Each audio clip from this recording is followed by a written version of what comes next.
Live from our studios right here in Burbank, California, this is the Hearthstone Legendary Series Finals, Day 2. And don't you worry, in case you missed any of the action yesterday, all 8 players will be returning and competing playing today. A big thank you to all of you watching, whether it's right here in the studio or from the comfort of wherever you are. And now to move on, to who better to announce our games for today, and of course to tell you guys about all of yesterday's games than our trio of wonderful casters. We have Frodan, Azumo Cutie, and Reynad. Take it away, boys. Thank you so much, Anna. That's right. The blue trio of casters has united, and together we make one casting team. My name is Frodan, and with me is TJ and Reynad. And we promise you that we did not color coordinate this morning. It's not actually something we planned, but it just happened. And I think we're all on the same wavelength. Is that right, boys?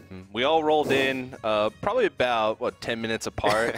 And Dan looked at me, I looked at Dan, and then Reynad put his shirt on, and I looked at Reynad, and we all just said, you know what?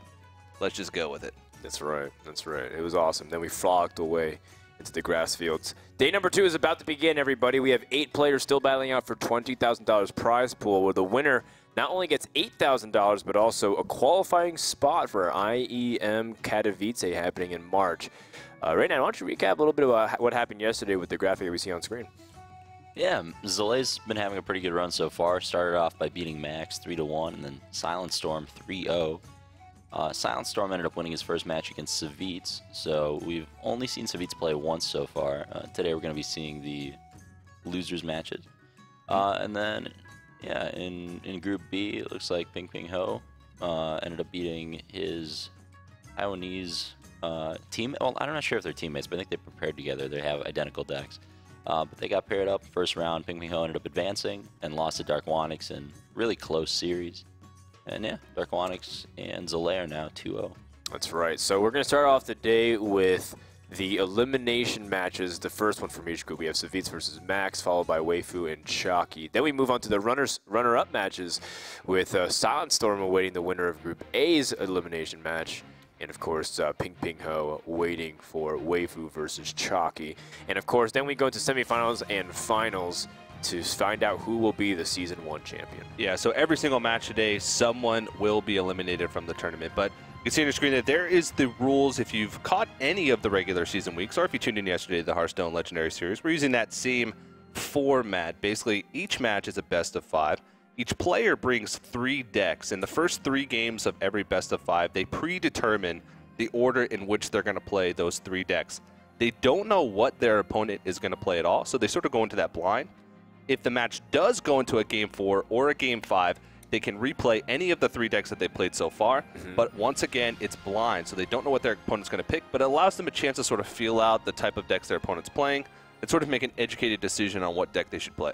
Yeah, so that's the way it's going to progress. We've been seeing some middling results. Some series have gone, Game 4 on average, but generally speaking, we saw a lot more 3-0s than I anticipated yesterday, but we also ended the day on a 3-2 match. Some pretty close games, some pretty one-sided games.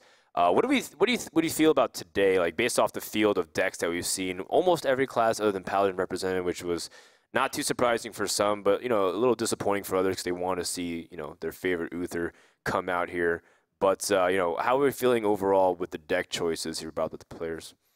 I mean, overall, pretty expected decks, but, we're starting to see things like Warrior come back into prominence. Dark Wanix ended up advancing 2-0 yesterday with Priest, which was really surprising. And we've seen a bit of Mech Shaman, too, from the Taiwanese players. So, yeah, it should be a pretty well-balanced mix of classes. Yeah, I'm looking forward to seeing the games. Today, I think if anyone did bring bad decks, they'll probably get eliminated early, so then as we get later into the tournament, we'll start seeing closer sets. Yeah, that's something I can completely agree with. And I think it's really cool, like you said, Dark Wanix advancing with a Priest deck that's pretty unusual. He's waiting in the semifinals right now, but one of the things that was really interesting to me is who is going to be the one challenging him, because he looked like he was on fire, right? Some of the decks, or top decks that he was getting, the draws, and of course he was playing pretty well too. That's just an unbeatable combination, and we'll find out who is going to get one step closer, because the winner of this series moves on to play Silent Storm, and of course whoever advances from Group B or Group A in second place goes on to play Dark Wanix in the semifinals. Our first match will be Savjz, or featuring Savjz rather, from Finland, who yesterday he got swept by Silent Storm and unceremoniously stormed off the stage. This was something that he apologized for moments after on Twitter, but still, there was a lot of emotion running through his veins as soon as he got completely destroyed in that series. Yeah, definitely. And I mean, there's a lot on the line here, especially losing out in the first round. You can really feel like you're falling behind the tournament. And again, like I said, there's going to be someone eliminated from all the matches moving forward today. So the loser of this match, they do go home with some money, but every time they win, they double up their money. Every place that they move up, they double their money. So there's a lot of pressure on these guys. Yeah, we got a chance to sit down with Savjz to talk to him before his matches throughout the entire tournament. Let's hear what he has to say. My name is Janne Mikkonen. I come from Finland and I play for Team Liquid. Yeah, I've been playing Hearthstone since the beta, and I think I'm one of the few who have said that I've been competing from the very beginning of competitive Hearthstone, and I'm still really enjoying the game after tens of thousands of games. I don't know how many I've played, but in the end, like, I'm still really enjoying the game. I think the game is so good, so that's a big thing for me, and I don't know how well could I force myself into practicing hard for tournaments if I didn't like it at all. I enjoy the most in Hearthstone that the meta keeps evolving and you want to always stay one step ahead of the other people. There are times that I won, like Seed Story Cup, I feel like I was one step ahead of the meta and trying to replicate it here. I'm loving California, like it's one of my dreams. Like some months ago I was asked where do I want to go and what do I want to like compete, where do I want to compete in and stuff. So California has always been a place to go for me, and I'm really enjoying my time here. We had some good times at Universal Studios, and it's like a dream come true. I think I have a great understanding of the game, and I know what's important, and I have like the right mindset towards the game, and like the way I see it, every single turn is important, and you have to max out your chances. And when it comes to like who's good and who's average, I think the biggest thing is that when you have a bad hand and you're in a bad spot, that you make the best of it, and sometimes maybe might be able to salvage one of those really bad draws into a win. So I think that I'm okay at doing that sometimes. Pretty somber tone from Savjz. He did have a lot of fun. He was right. Universal Studios was amazing. Yeah. We went on two things that stuck out in my mind. One was the Transformers 3D ride, which was like an hour and a half, 2-hour wait, but totally worth it, man. It was crazy. It was like one of those 3D experiences where like you're going through like a grenade or something. They like heat up the room. It's really sick. And then we went through a movie of Shrek with it was 4D, where Eddie Murphy as a donkey kept sneezing on us and water got sprayed in their face. And it was like the worst thing. So what's this play going to be like today? Is it going to be like the Shrek movie or the Transformers 3D? I don't know. We'll find out. I think a person that will be testing is Max from the UK. This guy is a player that I feel like just keeps getting underestimated for a long time, but he keeps coming up and showing up to tournaments, and I'm waiting for a true breakout performance from him. Yeah, definitely a solid player. We see him going through qualifiers all the time, and yeah, he had some of the more unique decks we saw yesterday, actually. One of the only players to bring Hunter. See interesting choices like Dark Iron Dwarf. I'm looking forward to seeing, him give his decks another shot. It was pretty well spoken about. If you didn't bring Hunter to this tournament, then you made a big mistake. So yeah. We'll have to see how it works out for him, though, because he's actually one game away from elimination. Right. Actually, two of the players who brought Hunter are playing each other right now in the elimination match. Yeah. So maybe Max might be wrong, but he also said a lot of things to us before the tournament. We have a piece on him as well. My name's Max. My handle is also Max, and I'm from the UK, and I play for Team Method. I attend lectures, I go to labs, I do problem sets, I do all the student things, and I play Hearthstone as much as possible in my spare time. So I'm currently studying physics, so I'm not really sure what I want to do with my degree after I finish it. I mostly did physics because I really enjoyed it and I was reasonably good at it. I think I generally bring new decks to each qualifier, so I'm not playing like the same thing over and over again, and I've played very little ladder this month, so I've not been like grinding hundreds of games, so it's mostly just playing tournaments, and like compared to playing ladder, that's actually not that many games. So I play 30 games over the course of 2 days in a tournament. That's much less than when I was grinding ladder for 12 hours a day over the holidays. I've always liked Miracle Rogue, and even when Leroy was nerfed, I still liked Miracle Rogue. I actually was one of the first people, along with Forsen, to play Miracle Rogue without Leroy before the Leroy nerf happened. So I've always liked Miracle Rogue, I've always liked Freeze Mage. I actually do quite like playing Hunter, not the Undertaker Hunter, it's more like the mid-range, like high main, Ragnaros Boom. New style of Hunter that's come around since the Undertaker nerf. But I wouldn't say like any of these decks like define me particularly. Well, there he is, Max Simpson, sitting there on the verge of elimination. Why is that funny to you? I don't know. Everything's funny. Max is a big fan of the Miracoli. He's I could just listen to Max talk like all day. That voice, though, right? It's very Yeah, soft. he was up on the caster couch yesterday, and I just wanted to like lean back on all these comfortable pillows that we have here on this couch and just, you know, let him do all the casting. Like Hearthstone's Morgan Freeman. Yeah, I would definitely want him to read Everybody Poops to me to sleep, so it'd be pretty nice. Max is having a lineup that features Hunter, Rogue, and Warrior versus Savjz, Hunter, Rogue, and Druid. Now, the difference is in one class, but it looks like we'll have varied matchups throughout the first 3 games. And remember, this is elimination. They're guaranteed $1,000, but they have to win 2 games in order to get out of groups and double up their money. And I know that both these players, they're from Europe. They came a long way. In fact, Max hopped onto a plane 4 hours after us calling him in an emergency because we had to replace Magic Gaming last minute in order to get him to this competition. Otherwise, we'd have had 7 players at this LAN. And it doesn't match up very well, but there's a lot of pressure on these guys in this situation. They came so far, they worked so hard. It was a grueling 8-week regular season for these guys, and they had to work really hard just to get where they are right now. And to be one of the first players eliminated is something that neither of these guys wants to show the Hearthstone community. Absolutely not. So let's go into game number 1, Hunter versus Rogue. And this one is going to be Max on the Rogue, Savjz on the Hunter. And already we start seeing some opening mulligan decisions here. What do you think about this opening hand for both the players right now? I mean, it's pretty much what you'd expect as the Hunter player. Pretty standard. With Rogue, we don't really know yet. I like keeping the first SI, though. Yeah, the reason that Hunter actually came into popularity is because of Rogue. Like, over the course of the past week and a half, Rogue's really just established itself as one of the best, like one of the top 3 decks in the game. And because of that, people started searching for counters to it, and one of the things that they found works reasonably well is this slower type of Hunter deck. So I still think the matchup is not unwinnable for Rogue. I still think it's actually like pretty close. Because, you know, Rogue still has ways to deal with Hunter's threats pretty effectively. You can Fan of Knives the Haunted Creeper. Sap is really good against high main.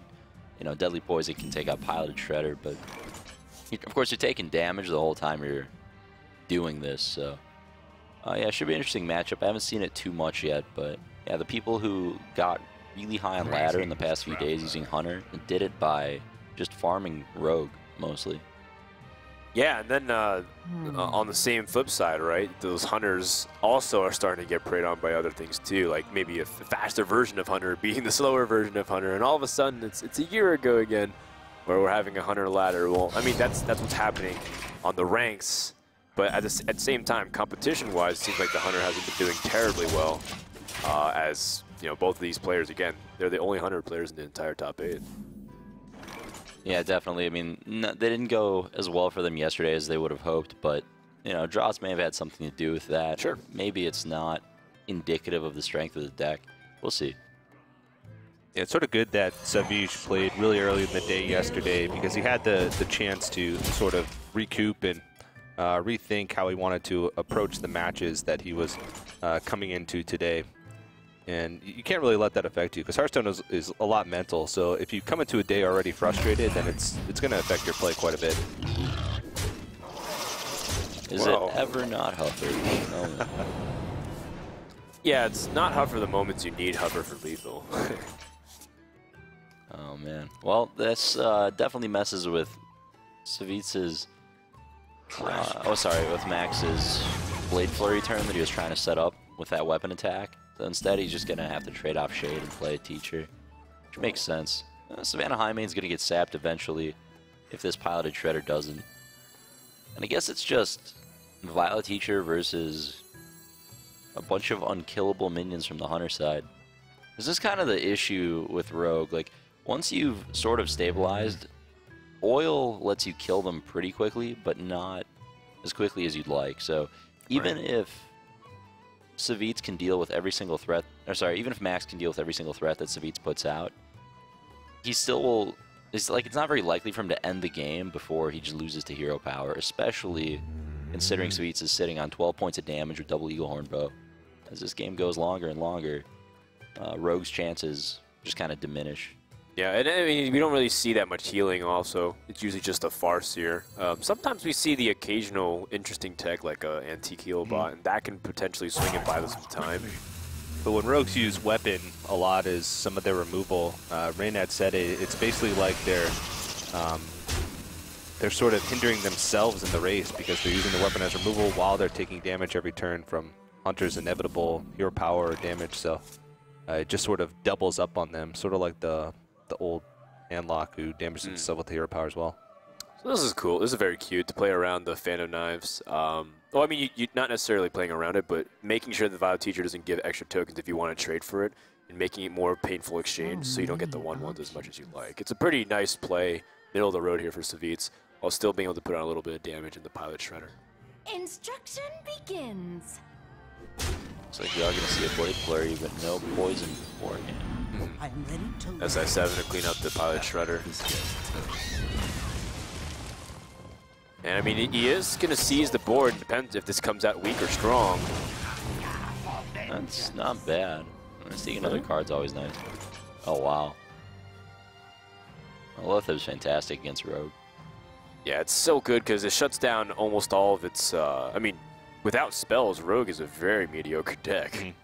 Just because its hero power doesn't really scale that well into the late stages of the game.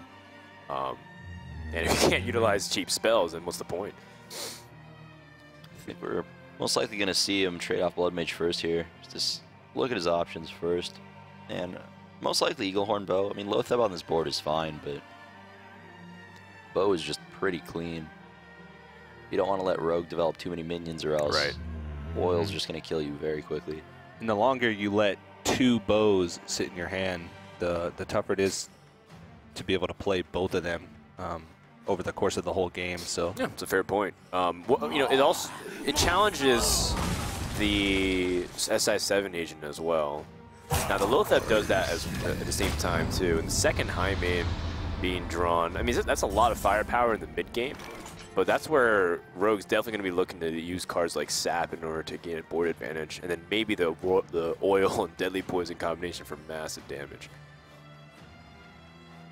Yeah, I mean, the amount of just weapon damage that Savjz is facing down next turn is actually pretty insane. I mean, Rogue might have turned it and become the aggressor at this point. yeah, especially since he's going to be able to leverage that Sap to basically waste an entire turn from the Hunter. If he throws down a Highmane here, then it's going to be just a huge swing in Max's favor because he can only take out one of these, and he's going to be taking a lot of weapon damage. Sitting at 23 health, but that 23 health can actually go pretty quickly if you don't have control of the game when you're the Hunter player. Now, Hunter is going to go for the Eagle Horn Bow. Knowing about the Sap definitely makes that the better play. Yeah, it's a very heads up. Making sure just to not, because if he gets sapped, then not only is he going to take big damage, but he's going to lose his board even more because of the Violet Teachers. Still so much damage, though. Hold on. You just do it, right? It's, yeah, 3, 5, 11, 10 plus 14, 4, 18 damage. Yeah. Am I counting that right? Yeah. Oh, I don't know if he has enough mana to do everything. You have to also think, though, if you doesn't- ignore everything and go face, how much damage could the Hunter possibly do next turn? He's already got a Beast on the board, and he's staring at 11 points of damage with the hero power, so... Yeah, I mean, it looks like it would take 2 kill commands. Yeah, because he already has the Eagle Horn Bow equipped. I'd like to see the other Deadly Poison played here and just go face. I mean, that does line up lethal for next turn. You have the sap for a taunt. You have the eviscerate. Lotheb's already been played. What could go wrong? Besides double kill command. Besides double kill command. What could go wrong? Famous last words from Reynad.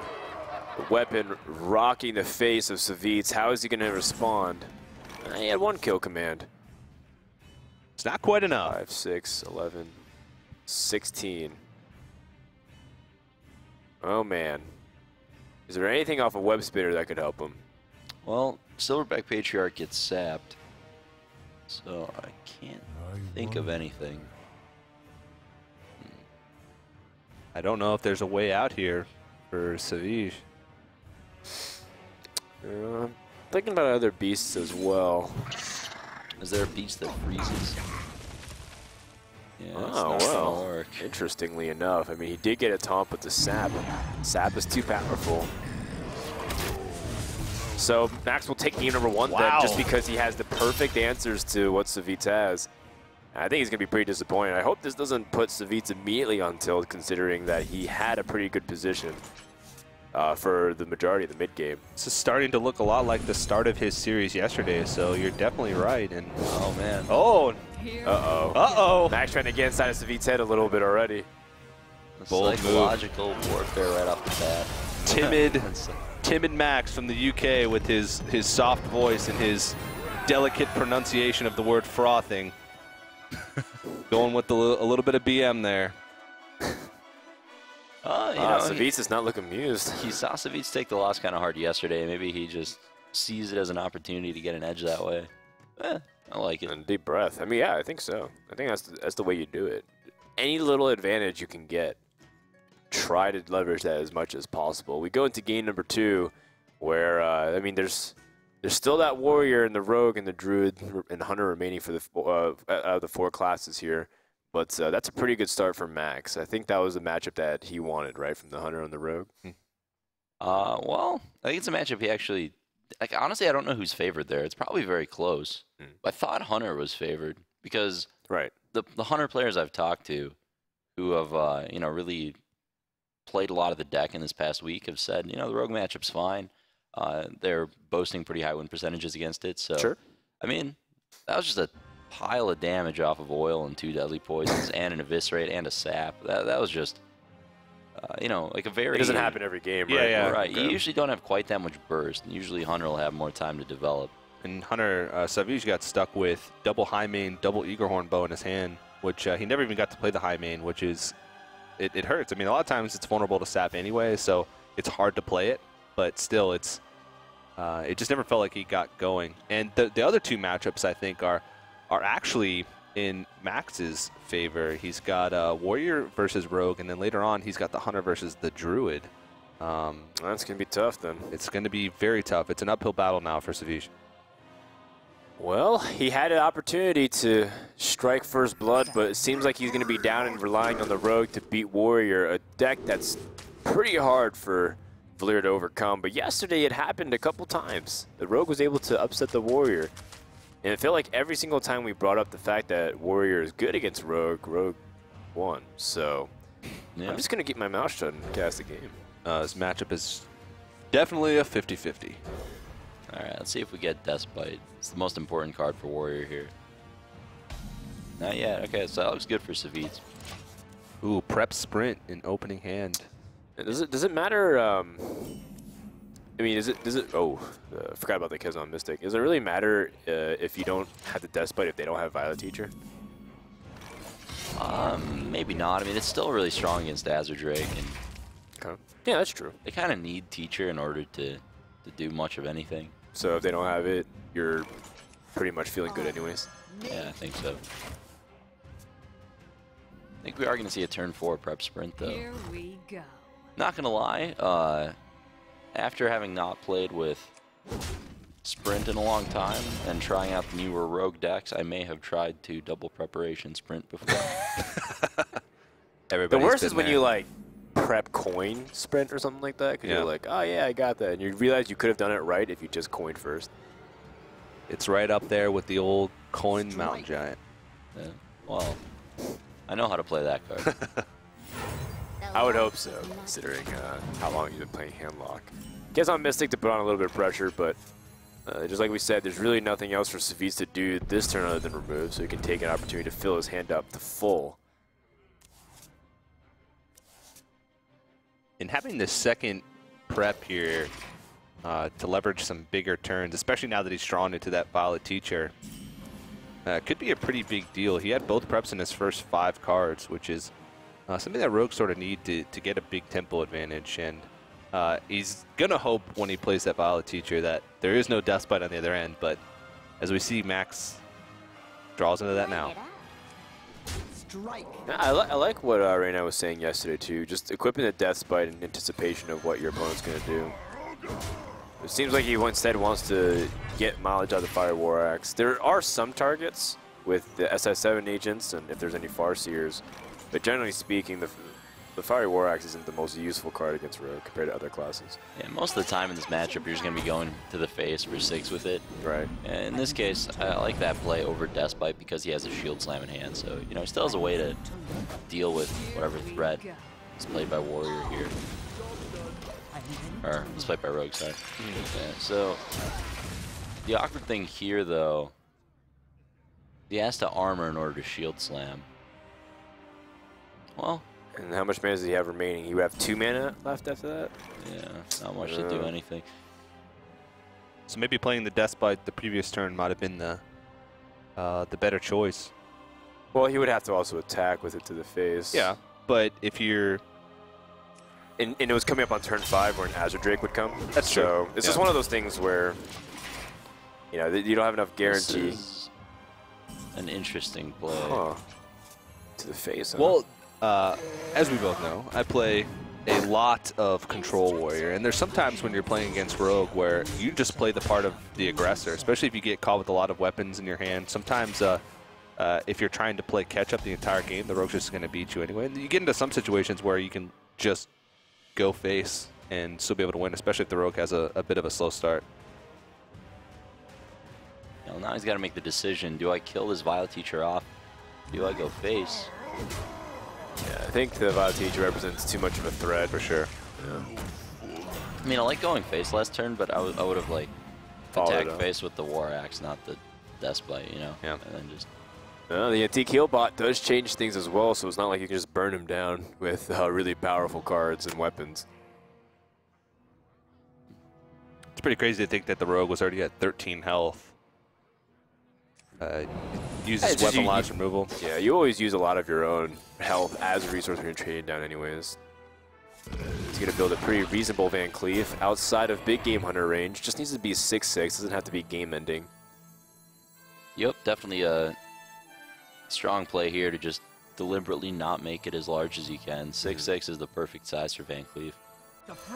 Pretty much every situation. It is really tempting though, because he could have squeezed it out to be a 10-10, and that sets up like, you know, 2-turn lethal. Yeah, there's a time and a place for a 12-12, 14-14, 16-16 Van Cleef, but I think the time is not now. I think I want to play Bluegill Charger.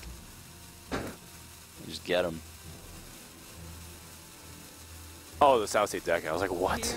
I don't even know what you're talking about. Yeah. The South State deckhand, any point of damage. He just used the Whirlwind effect off the Death Bite too. What's that Murloc actually called? I don't even remember. Bluegill Warrior. Bluegill Warrior. Yeah. Or as he's known as in his homeland.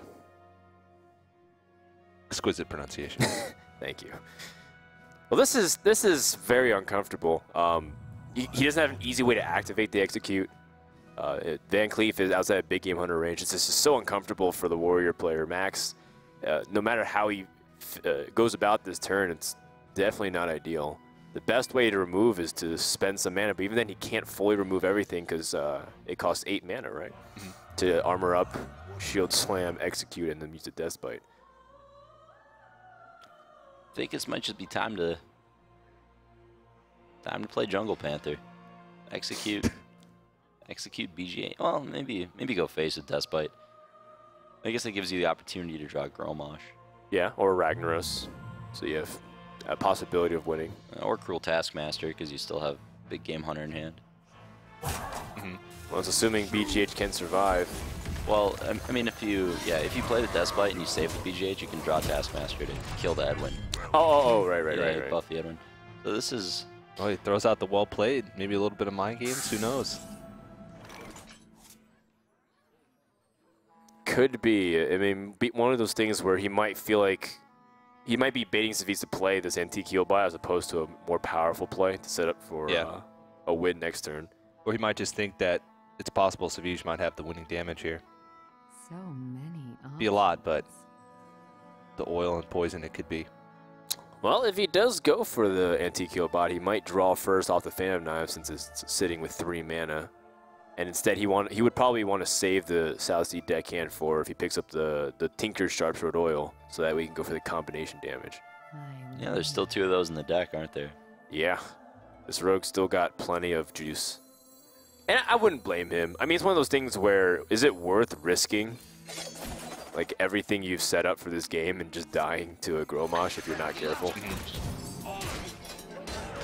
He's still in a pretty good position regardless. He's still maintained card advantage with the prep sprint early on in the game, so. Oh, and not to mention that Violet Teacher would just get crushed anyways by the Despite number 2, Yeah. so. Good point. Yeah. Acolyte's not a bad draw here. I think we're going to see that come down. And anti-healbot killed off. Really wants to see another execute or a shield block or Taskmaster. Yeah, he would have just enough mana if he did that play to be able to use the Taskmaster plus the BGH. But if he draws into something that's more expensive or that he can't play, his real only other opportunity this turn would be like to armor up or just play the BGH with no activation. So it's sort of risky, but it's really the only line of play that he has. There's so many cards he can draw that are useless though because of mana cost. Oh. That's rough. Yeah. So is this... I don't think it's time to shield slam your own. Yeah, just yet. You're not that desperate. I don't know if I like this BGH play. How much damage is that? 610. Oh, that's lethal. He has it. Now, how does he choose to do it? Because last game, Max took his sweet time and eviscerated his own face. Maybe Savjz is not about that life, though. No? I wish you could sap your own minions, if only for the sake of BM. Well, Savjz answers BM with GM. Oh, giving a smile to the camera. He's on the board. That was Savjz's first win of the tournament. And he told me, you know what? I'm feeling good today because today could not possibly be worse than yesterday. That's very true. Yeah. Oh, it's progress. There you go. Yeah. Yeah, we've seen Rogue beat Warrior, I think, all 3 times the matchups come up. It's quite Right, surprising. isn't that? It's just weird. I think the Warrior players kind of were a little greedy with their lists. For example, you don't always see Big Game Hunter, you know, in Warrior. But I feel like the decks are, like, they see that matchup as a good one, so they're starting to maybe cut cards like Lotheb, or just choose not to include them all together. Maybe these Warrior decks are just kind of greedier, so Rogue can capitalize on that. Maybe, but then we see like Frothing Berserker in like Zalae's Warrior deck, and that's like, well, you know, that's more mid-range approach. Yeah. So it's interesting to see how it ends up panning out, despite the fact that we still believe Warrior's good against Rogue. Anybody watching this tournament might think otherwise, but I think that if you're on Reynard's ladder, right. go ahead, go for it. Because that Mystic was also put in his deck, and that was a really underwhelming card in that game specifically as well. So they're getting complacent, I think. They're starting to maybe overestimate their advantages against Rogue. And I think it was a call against Hunter. You know, the one thing, it's like, if There's only Hunter 2. does come into this tournament and I have a Warrior and he's playing high mains, the one thing I can get an advantage back is to have a Kazan Mystic, and it didn't line up perfectly. But it means we're going to go to the blind pick stage no matter what. But before we do that, game number 3 is about to begin. Druid versus Hunter. Both matchups previously, I guess we've fully agreed that the underdog has won. Will it happen one more time? Yeah, Going into game number 3. Last time we saw this matchup, I think Druid actually ended up winning, even though it's a matchup that seems like it would be really good for Hunter. He's got the Ragnaros in his deck. He even alluded to that in his interview, saying he likes playing that form of Hunter way more than Undertakers and Abusive Sergeants and Wolf Riders. No wild growth for Savjz here. Oh, there we go. Zombie Chow's great, though. He's actually got something better than turn 1 than coin wild growth. Yeah. Savjz loves playing Zombie Chow in his Druid decks. He always has at least one Chow in there. And, you know, when you draw it at the right time, like here, it's very strong. It feels just so good, especially against faster decks, to play Zombie Chow turn 1. Because it's just, it stops the momentum so much of the aggro player. Right now, Savjz is deciding between coining out his Shade and X Rammus and getting it buffed earlier, or trading, or, you know, wrathing so he can keep his Zombie Chow around. I like wrathing more. It lets him save his coin, too. His hand's kind of clunky. He wants to use that coin to get out a relevant play a turn sooner, like Sylvanas. Right, and that forces Max to play this Mad Scientist, which Zombie Chow could pop, or pop the secret, and if it ends up being the Freezing Trap, this Zombie Chow has done massive, massive damage against the Hunter already. Absolutely. If that can kill off a Scientist and then actually proc the trap. Is it a Freezing Trap? It is! Oh, that is really bad news for Max. Wow. And the Hunter just has a really slow starting hand. Loatheb, Savannah Highmane, and Dr. Boom. Probably the 3 heaviest hitter cards in a Hunter deck. All within the first 5 cards. Does it matter what he's attacking? Because I feel like I haven't seen Snake Trap in a while. Yeah, I would attack face because there's no reason to give him a Snake Trap if it is one. Right. If it's explosive, you're fine with that anyway. It's not going to affect your Shade much. You're still losing your Chow. Alright, well, I won't get punished for it. It's not a big deal. That Potted Shredder, though, best possible draw here as well. You know, despite not having the wild growth, if you just get, like, your Zombie Chow, yeah, into your Wrath for their Knife Juggler, into Shade, into the best 4-drop in the game, it's like, you know, the deck does just fine without Second wild best growth. 4-drop behind Mogushan Ward. You know, Mogushan Ward blocked Shredder twice, buddy. I'll have you know, I've gotten a lot of Mogushan Wardens off of the Pilot Sky Golem, and it actually was pretty impressive. They took a couple times I've seen. Right, yeah. I'll have you know, I playtested that card a bit recently, you know. Let me tell you about Reversing Switch. Make it the world's biggest Magma Rager. Yeah. Well, now Hunter has to fight for board and try to use a second Freezing Trap in order to do it. Yeah, that's a card that's definitely very good against Piloted Shredder. It's nice to see, I don't know, it's nice to see kind of the slower Hunter deck make a resurgence in the metagame. The one of the Abusive Sergeants, Leper Gnomes, Wolf Rider, that gets a little bit frustrating to play against for, you know, all 45 seconds that the game lasts. But this is a little bit more tolerable. You get to play your cards, you know, replay things to get Freezing Trapped. You have time to lose slowly. He's got, I think, the 3 heaviest cards in his deck. Oh, actually, he has Ragnaros as well. I forgot about that. Oh, yeah, that's... So it is very mid-game, like on the late-game centric side of that that Hunter. So Savjz, or excuse me, Max knows at this point that. Where is Savjz? I keep messing up names by mistake. Okay. Yeah, Savjz is the Druid. Okay, the little icons are switched. Or no, there's what I've been told is a coin that indicates right. whose player's turn it is. We're figuring out this overlay one step at a time. But he was just deciding which guy do I want to get Freezing Trapped, right? Because he knows it's Freezing Trap. He's not going to let that happen to Piloted Shredder. So he was deciding, you know, do I want to throw down the Zombie Chow, let that get Eagle Horn Bowed? Do I want to play Mind Control Tech, let that get Eagle Horn Bowed? I like his play here. Yeah, it's interesting. And now that Max has went for the immediate high main on curve, he's going to follow it with Dr. Boom. It'll be one of those things where Druid really has to make sure not to take too much damage and let this completely ruin the game. And Sylvanas is an excellent card for exactly that. Definitely. He had the option to kill the high main here with a Keeper of the Grove and a Hero Power, but I like the Sylvanas play a lot more. Sure, you're going to take 6 damage because of it, but against a slower Hunter deck, that's a lot less relevant than if it were a more aggressive version.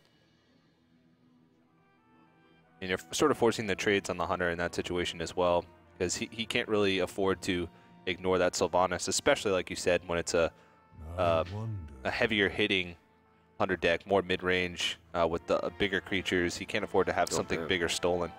I realized that Keeper of the Grove is even is so good. It's already very effective against high main, but it can size the high main and effectively pick the target what you want to get stolen, as opposed to potentially the 2/2 hyenas that spawn off the death rattle. So say he plays Dr. Boom, you can kill off a Boom bot with a hero power and the pilot shredder and steal the 7/7.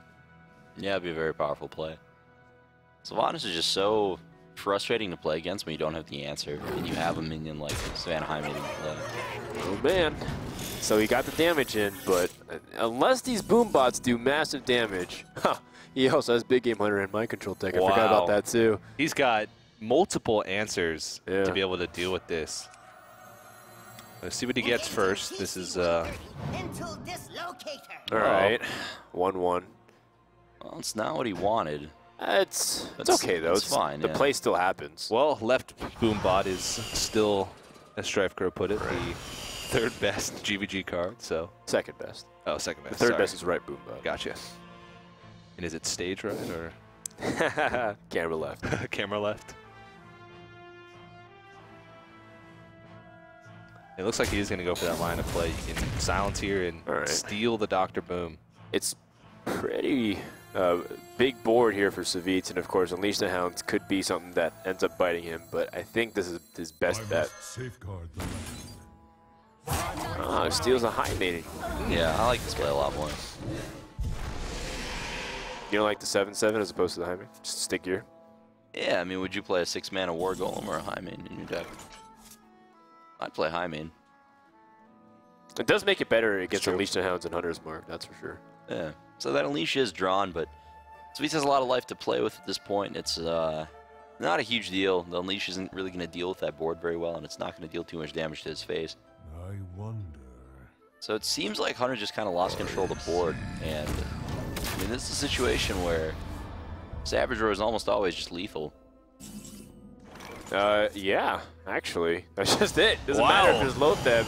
And Savjz is going to run over Max with the Druid. Yet another upset happening in game number 3. The underdog prevails once again. Oh. Playing along. Well, Savjz, he took off his jacket because it's getting hot. It's warming up here in the kitchen, but Max, he still has his jacket on. I think it's time for him to get serious as well.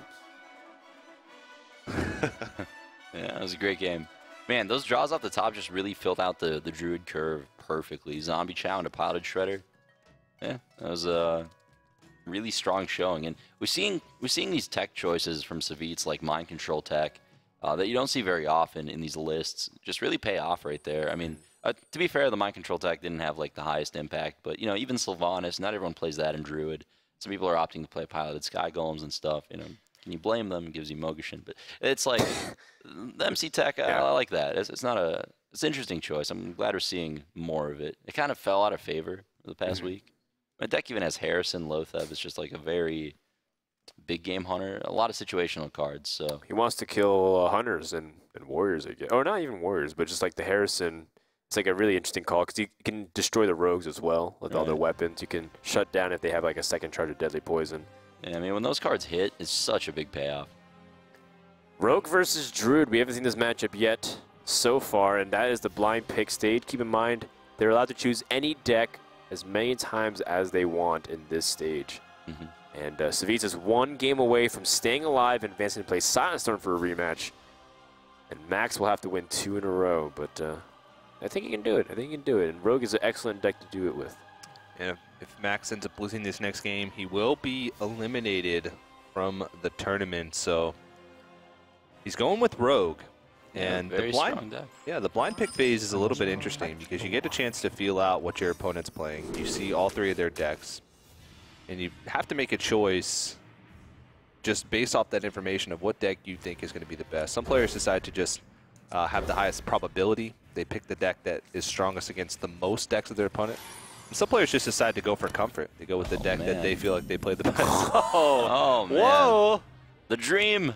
Pretty sure that's a 2-pair. That's literally the best he could opening empty his hand hand you can have. He could empty his hand right now. Yeah, that's the best opening hand you can possibly have in Hearthstone, I think. Savjz is even surprised. You can see the look on his face. He says, what do I even do? So yeah, this matchup's actually like super close. It's one of Rogue's least good matchups. So, you know, Hype, for example, has played the new version of Rogue for several hundred games, and he showed me his stats from it. And Druid had the lowest.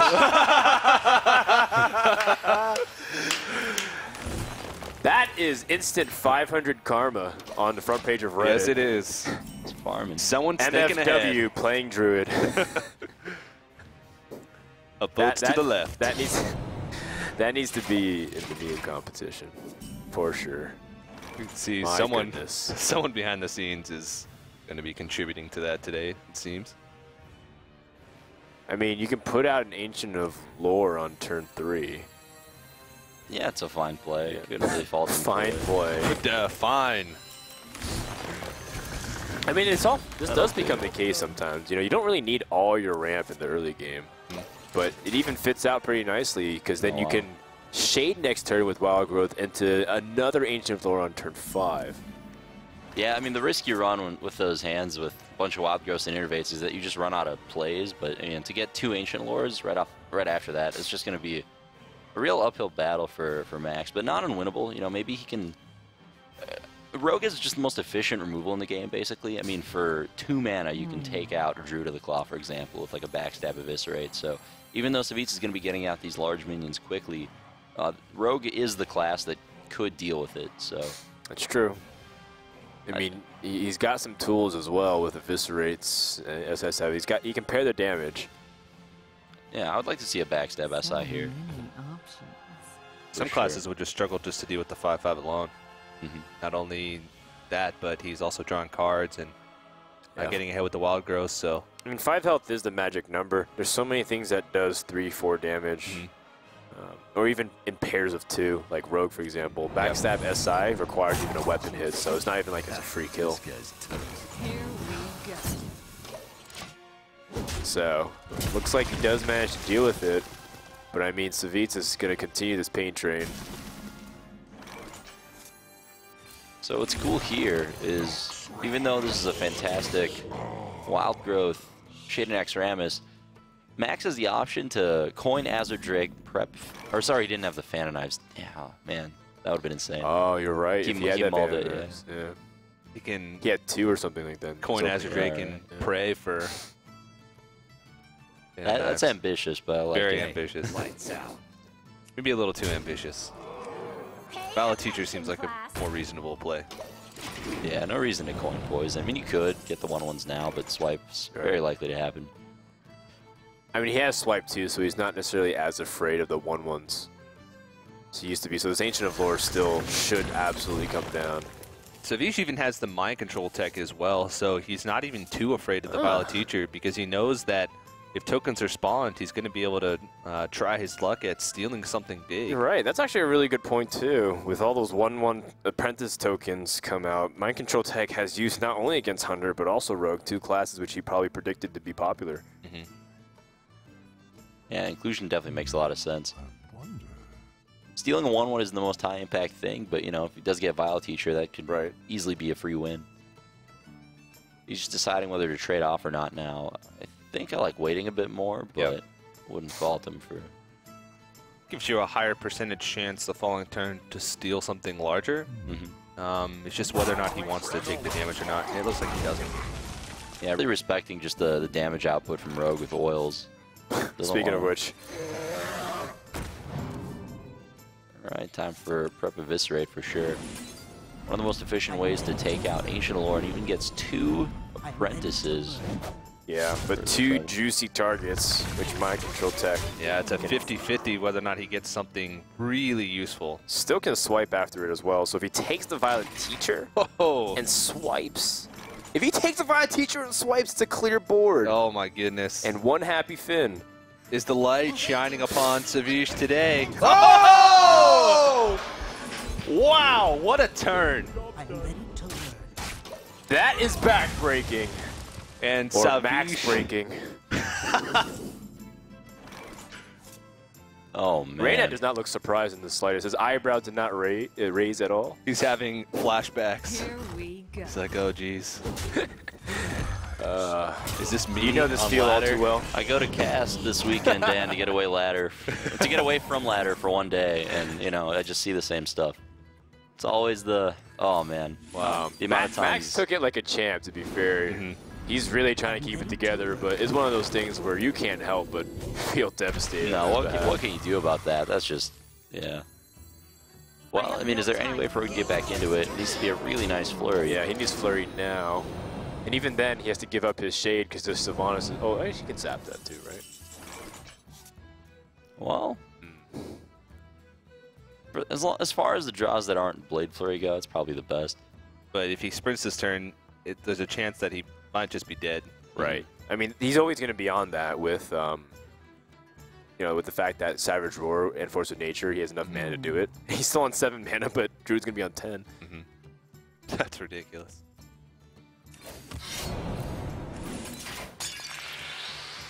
Oh, he's just going to try to push as much damage as he can. All right, well, he's just going to leave it up to Savjz to generate the damage. 5, 8, 12, 18, 19 damage. He's 1 damage off lethal. Yeah, 1 off. Well, it's actually a little bit more than that. He's 3 off. Oh. Because the... Oh, right, the tokens. Yeah. That spawn.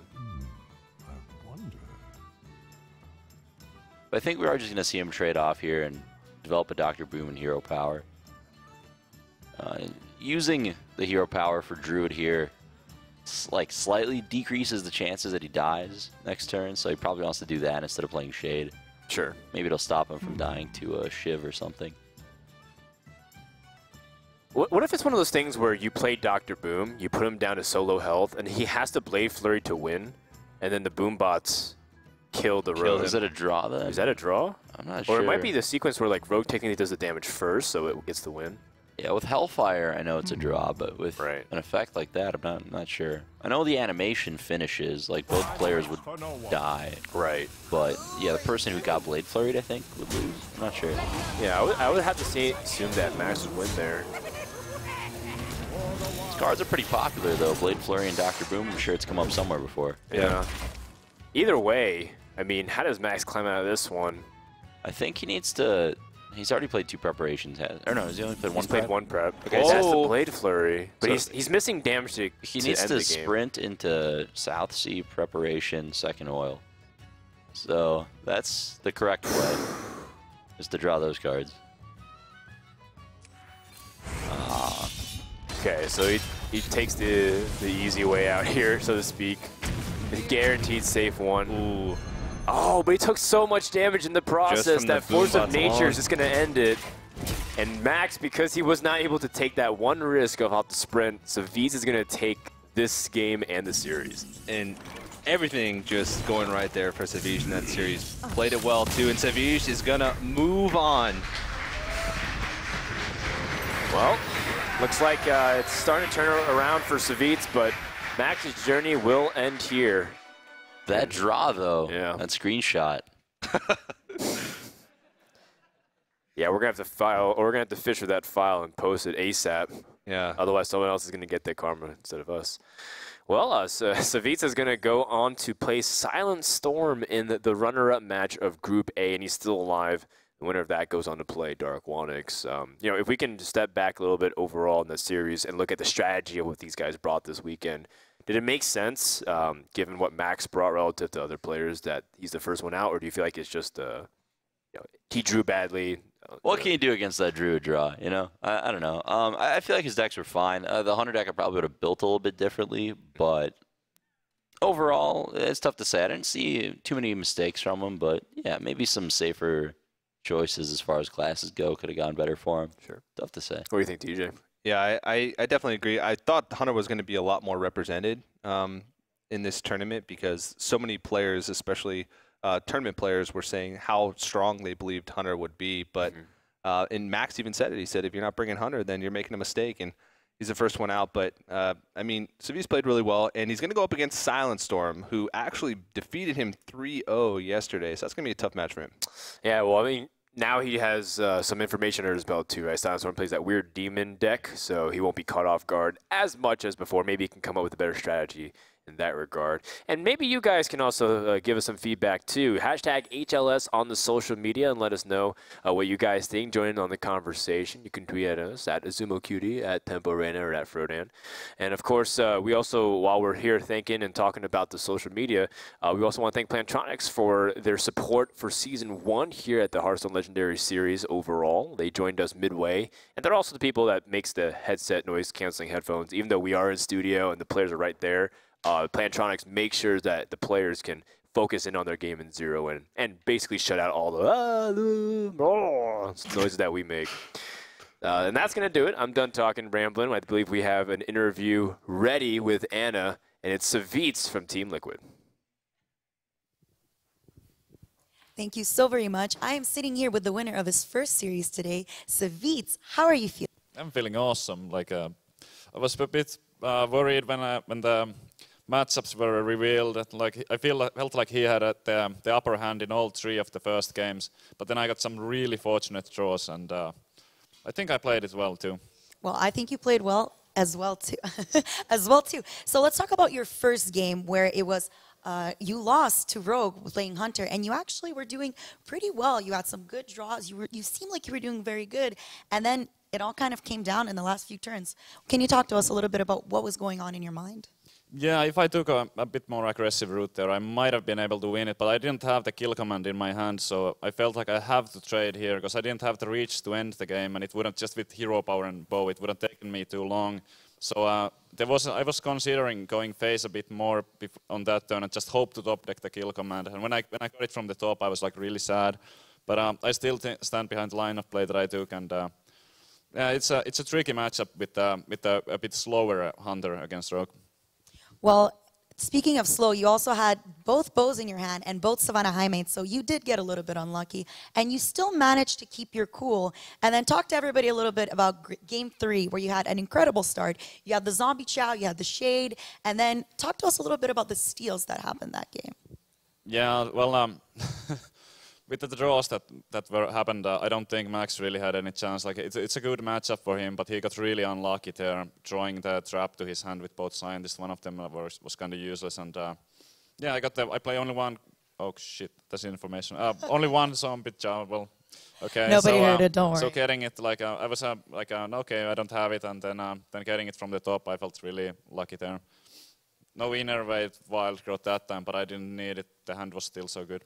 Exactly. You did not need it to win. Is there anything that you would like to say to your fans watching either here in the studio or right here? Oh, thanks for cheering for me. Yesterday wasn't so good, but today is a new day, and hopefully I'll make it far. Today is a new day. You did all your preparations. You won your first series. Best of luck to you later on against Silent Storm. And now, don't go anywhere, because our next match is going to be Chalky versus Weifu. And if you want to get in on the fun, tweet to us at #HLS your predictions. Who do you think is going to win the next games? Thank you for tuning in.